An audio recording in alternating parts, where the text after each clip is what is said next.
तर आपल्याकडे बहुमत येईल. जर बिग बॉसने सांगितलं अजून एकच बाहेर निघेल, दुसऱ्या फेरीत जर असं सांगितलं बिग बॉसनी एक बाद होईल, तर 3 झाले. आपलं बहुमत असेल तुझं आणि माझं, मग मी तुला तिकीट मास्टर बनवेल. मग तू कोणाला काढशील? जान्हवीला काढशील. तुझं वाचलं होतं ना जान्हवीसोबत.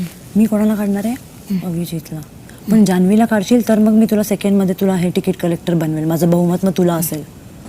तर गणेशा बाहेर राहू शकतो. मग आपल्याला काहीतरी नाटक करायला लागेल मॅमला. पाय मुरगळलं गरगळलं तर आपण गणेशांना बसवू शकतो. मग तुम्हाला काय करायला लागेल माहिती आहे? ऐक असं करून पडायला लागेल थोडंसं. तो तेच करेल मग. कोण गणेशांना नाही करणार. आणि समजा केलं तर शक्यच नाही. इतकं डोकं झालं नाही. आपल्याला सांगायला लागेल की ऐका मॅम जाऊ दे, तुम्ही तिकीट कलेक्टर बना. असं करायला लागेल. गणेशामध्ये तू का नाही बसवतोस? बस असं करून त्याला बसवायला लागेल. तो बसणार, त्याला बसायला. आणि त्याला बसवावं लागेल आपल्याला. सो आपल्याला या प्लॅनसाठी रेडी राहायला लागेल असल्या हां की तुम्ही ॲक्टिंग करायची की ऐका पाय मुरगळला.